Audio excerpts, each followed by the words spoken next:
খাদিজা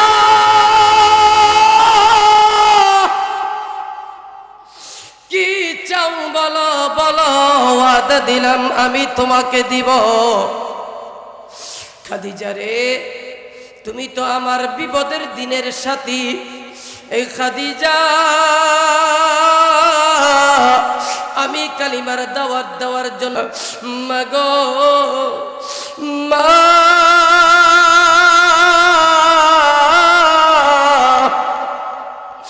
তুমি কেন কান্দো গো মা? ডাক দিয়ে বলে, ফাতেমা রে, আমি কেন কান্দি? তোর বাবা এতদিন পর্যন্ত একা ছিল না, তোর বাবার সাথে আমি ছিলাম।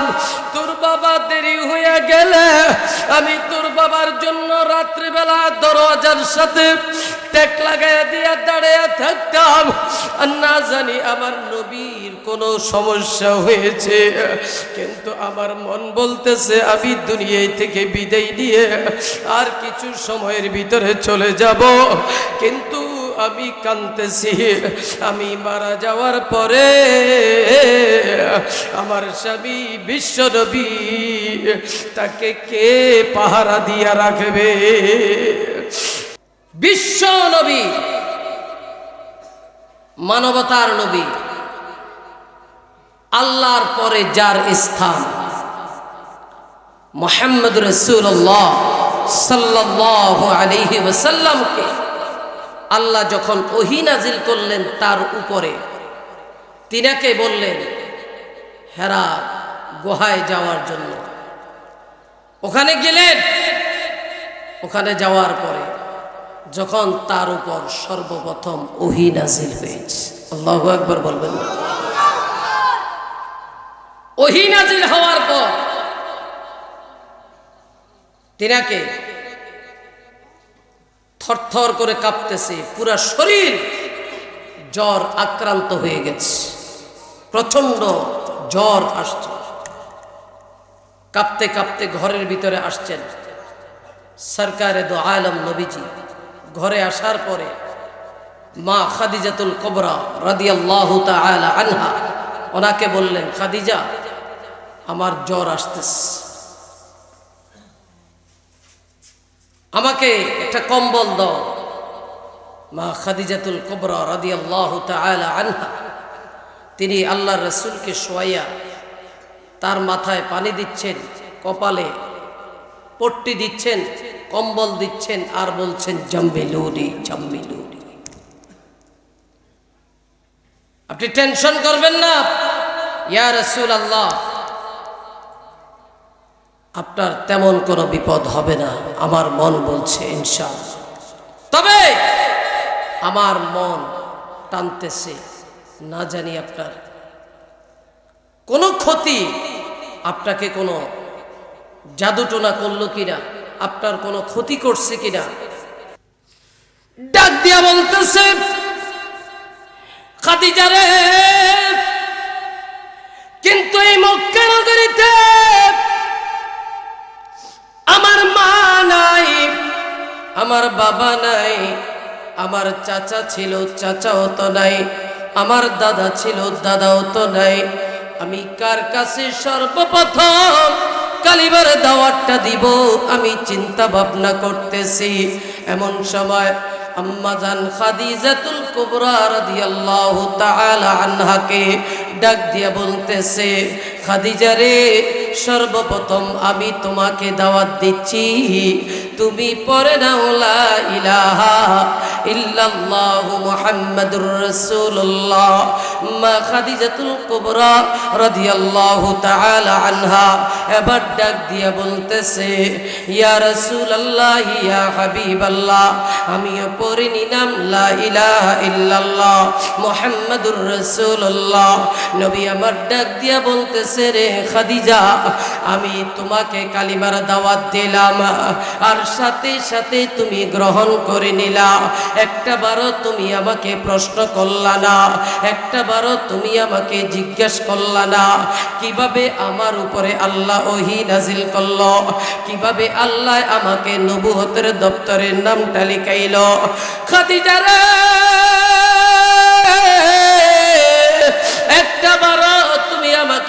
জিজ্ঞেস করলা না হযরত খাদিজাতুল কুবরা রাদিয়াল্লাহু তাআলা আনহা এবার ডাক দিয়ে বলতেছে নবী গো এবার আপনি তো আপনার কথা বলেছেন এবার আপনি আমার বর্ণনা শুনেন আপনি যে নবী আমি আজ নয় আমি যেই দিন আপনাকে আমার সব কিছু দেখাশোনার দায়িত্ব দিব তার আগে থেকে আমি জানি আপনি যে নবী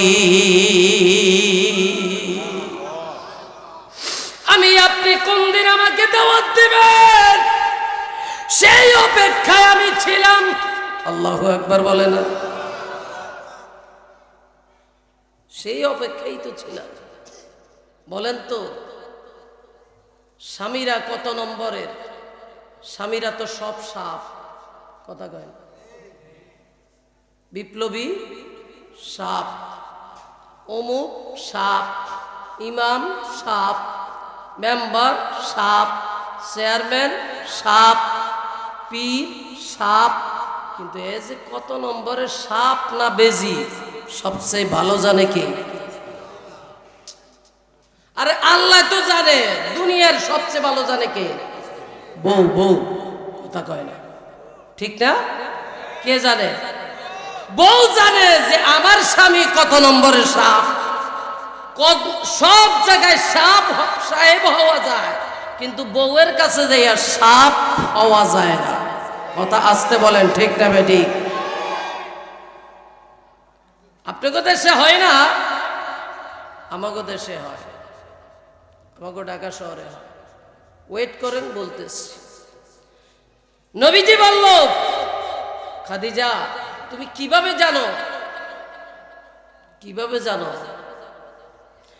ডাক দিয়ে বলতেছে নবী গো আমি কিভাবে জানি এবার আপনি শোনেন আপনার চাচা আবু তালেব যেই দিন নাকি আমার কর্মচারী ছিলেন আমার অধীনস্থ চাকরি করতেন এমত অবস্থায় আপনার চাচা একদিন আমাকে রিকোয়েস্ট করলেন আমাকে ডাক দিয়া বললেন খাদিজা রে তোমার তো বিশাল ধন দৌলত আছে সম্পদ আছে আমার একটা এতিম বাচ্চা আছে আমার একটা এতিম বাতিজা আছে এই বাতিজাটা তোমার এই কর্মস্থলে একটা কাজের ব্যবস্থা করে দেওয়া যায় কিনা তখন আপনার আমার নবীর বয়স 19 থেকে 20 বছর বয়স হয়েছে এমত অবস্থায় খাদিজাতুল কুবরা রাদিয়াল্লাহু তাআলা আনহা ডাক দিয়া বলতেছে যেহেতু আপনি আমার একজন বিশ্বস্ত কর্মচারী অতঃপর আমি আপনার কাছ থেকে জানতে চাই আপনার বাতিজা কি শিক্ষিত না মূর্খ এবার ডাক দিয়া বলতেছে না না আমার বাতিজা দুনিয়ার কোনো লেখাপড়া করে নাই তবে আপনার আমার নবী বলেছে আমার আল্লাহ আমাকে শিক্ষক হিসাবে বানাইছে আবার ডাক দিয়া বলতেছে ইয়া রাসূলুল্লাহ ইয়া হাবিবাল্লাহ নবী গো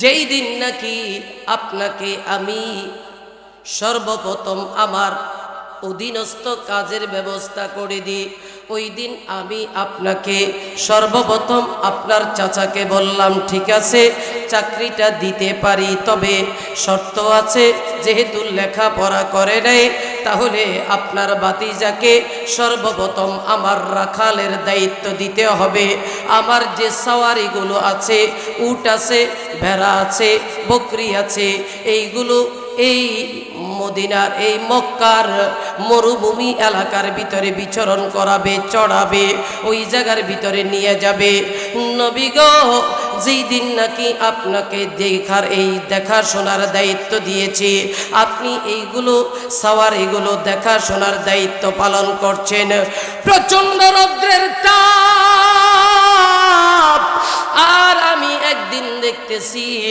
আপনি খালি পায়ে আপনি মরুভূমির ভিতরে হাঁটতেছেন, উপর থেকে এমনিতেই প্রচন্ড রৌদ্রের তাপ পড়তেছে, আর উপরের তাপটা পড়লে খালি পায়ে সৌদি আরবের মানুষ এখনো পর্যন্ত হাঁটতে পারে না। উপরের তাপের কারণে নিচের তাপটাও গরম হয়ে যায়, পায়ের তলাগুলো ফেটে চৌচিরে হয়ে যায়, ফুটে যায়, ওই ভাতের মারের মতো করে টকবক টকবক করতে থাকে। কিন্তু নবী গো, আমি দেখতে পাইলাম আপনি যে সাওয়ারিগুলো চড়াইতেছেন, এমত অবস্থায় আসমানের একটা মেঘ এসে আপনার মাথার উপরে ছায়া দিতেছে। আমি সেই দিন থেকে জানি গো, জানি নবী গো,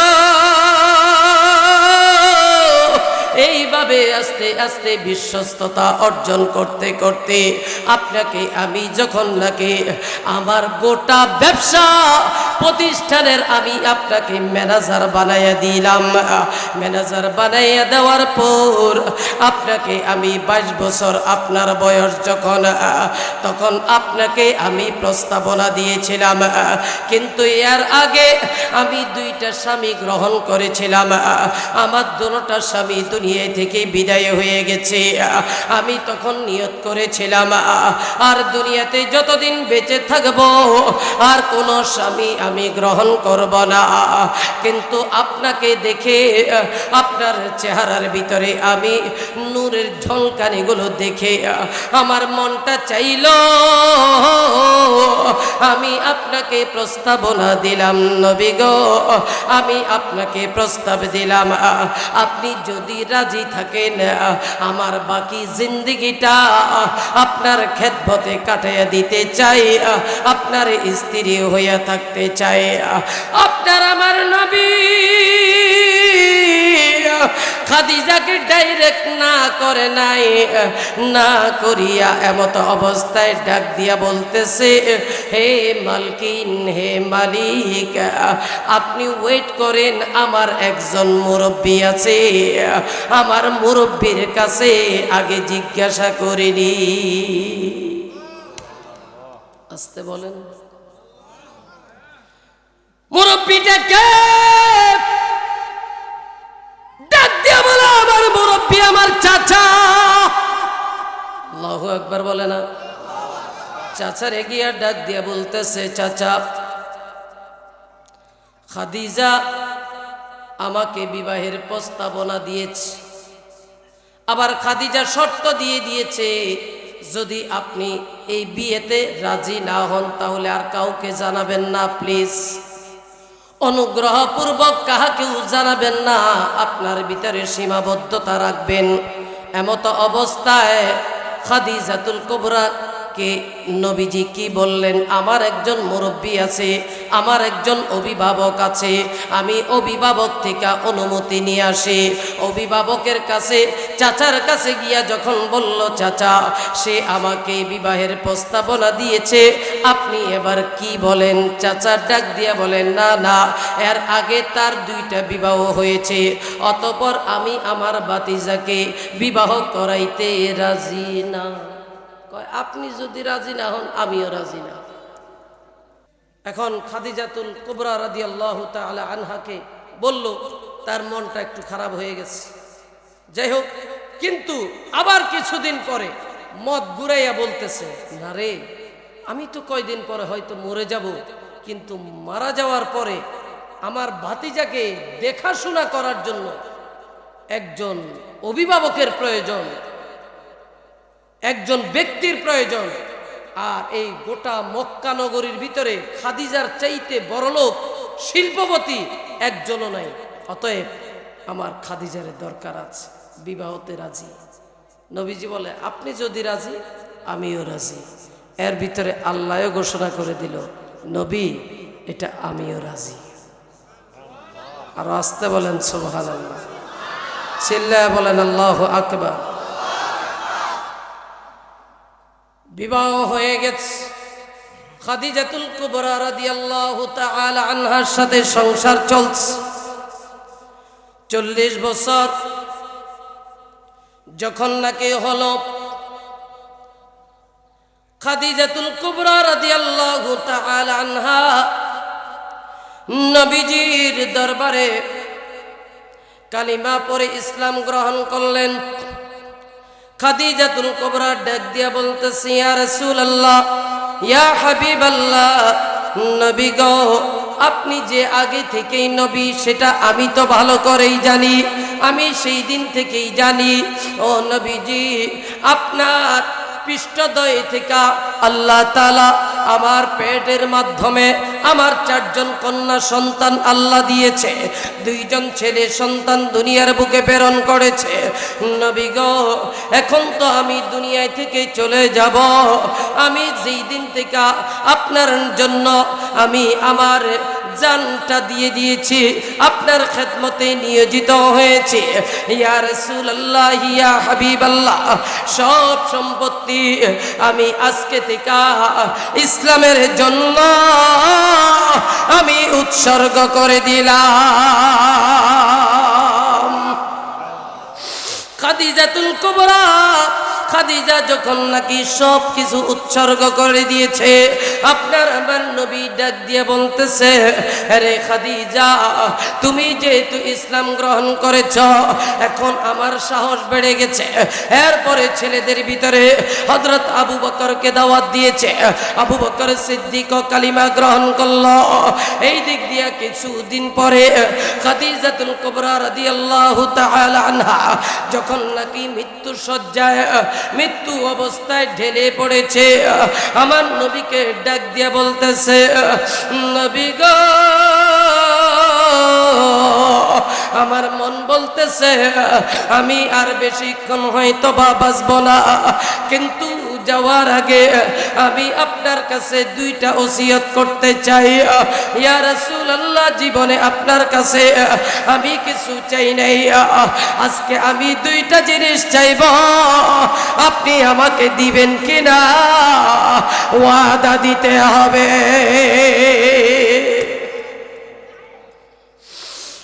খাদিজা,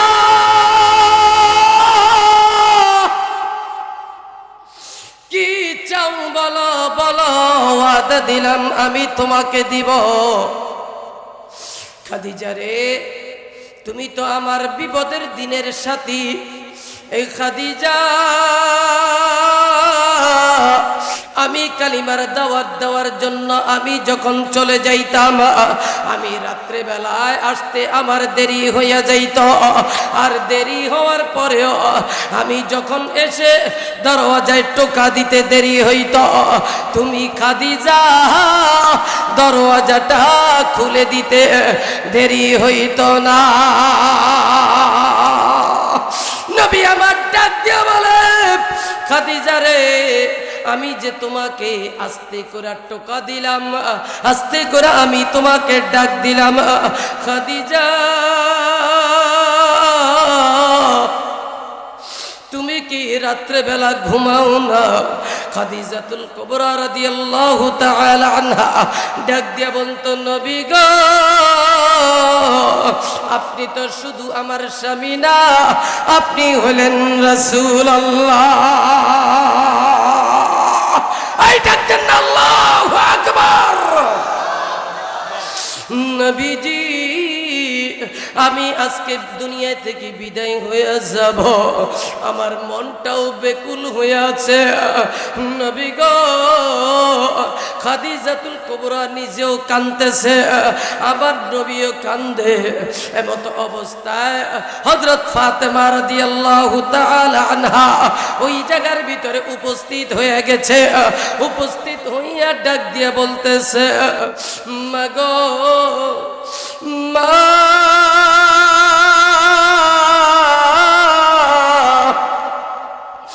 তুমি কেন কান্দো গো মা?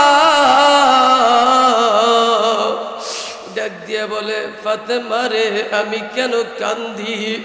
তোর বাবা এতদিন পর্যন্ত একা ছিল না, তোর বাবার সাথে আমি ছিলাম, তোর বাবা দেরি হয়ে গেলে আমি তোর বাবার জন্য রাত্রিবেলা দরজার সাথে টেক লাগাইয়া দিয়া দাঁড়িয়ে থাকতাম, আর না জানি আমার নবীর কোনো সমস্যা হয়েছে। কিন্তু আমার মন বলতেছে আমি দুনিয়া থেকে বিদায় নিয়ে আর কিছু সময়ের ভিতরে চলে যাব, কিন্তু আমি কাঁদতেছি আমি মারা যাওয়ার পরে আমার স্বামী বিশ্ব নবী তাকে কে পাহারা দিয়া রাখবে। এমন সময় হযরত ফাতেমা, ছোট্ট কন্যা ফাতেমা মার চোখের পানিগুলো মুছে দিয়া ডাক দিয়া বলতেছে, মাগো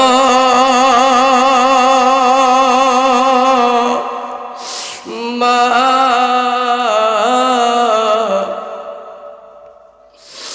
তুমি কান্দো না রে মা, তুমি যদি মারা যাও আমার বাবার পাহারাদার হিসাবে আমি ফাতেমা দাঁড়িয়ে যাব। আল্লাহু আকবার বলেন। নবী আমার শান্ত মন নিয়ে খাদিজারে ডাক দিয়া বলতেছে, আরে খাদিজা রে, তুমি কি শুনেছো তোমার এই কনিষ্ঠ মেয়েটা, তোমার এই ছোট্ট মেয়েটা তোমারে কি সান্ত্বনাটুকু দিয়েছে? আমার মা ফাতেমা আমাকে দেখে রাখবে।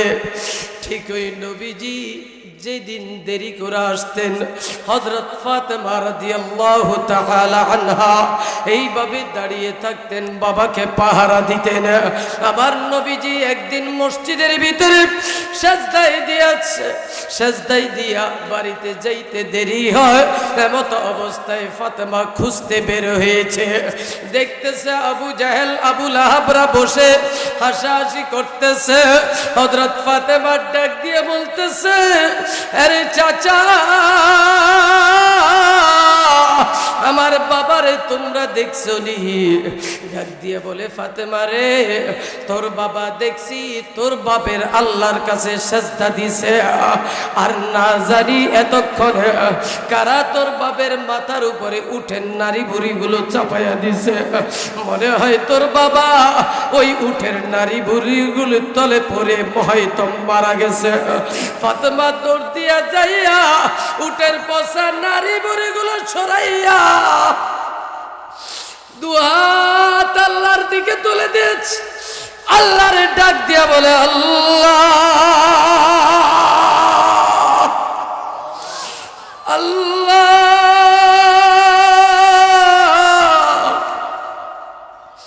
যারা আমার বাবার মাথার উপরে উঠেন নারী বুড়িগুলো চাপাইয়া দিছে, আল্লাহ আল্লাহ তুমি তাদেরকে ধ্বংস করে দাও। বিশ্বনবী হযরত ফাতেমার হাতটা নামাইয়া দিয়া ডাক দিয়ে বলে, ফাতেমা রে, তুই যেইভাবে দোয়া করতেছ আর তোর বাপ যদি আস্তে করে আমিন বলে গোটা মক্কা নগরীতে আগুন লেগে যাবে রে ফাতেমা। তারা আমাকে বুঝে নাই, না বুঝে আমারে কষ্ট দিয়েছে ফাতেমা রে। ওদের জন্য হেদায়েতের দোয়া করি। ও মুসলমান ভাই, আমার নবীর সত্যিকারের ওয়ারিস যারা, তাদেরকে যদি কেউ কষ্ট দেয় তখন তারা এটাকে কষ্ট মনে করে না। কথা বলেন ঠিক না বেঠিক? আমাদেরকে জেলখানা দিয়েছে, আমরা তেমন কোনো কষ্ট করি নাই, আমরা তাদের জন্য অভিশাপ একটা বারও দিই নাই, কিন্তু আমাদের সন্তানদেরকে এতিম রাখলো, আমাদের স্ত্রীদেরকে স্বামীর মহব্বত থেকে দূরে রাখলো, মাদেরকে সন্তান থেকে দূরে রাখলো, বাবাদেরকে সন্তান থেকে দূরে রাখলো। কিন্তু মজলুমের একটা আর্তনাদ লেগে গেছে, আল্লাহর আরশে আজিমে ধাক্কা লেগে গেছে। এই জন্য আল্লাহ তারে শায়েস্তা করছে। কথা বলেন ঠিক না বেঠিক?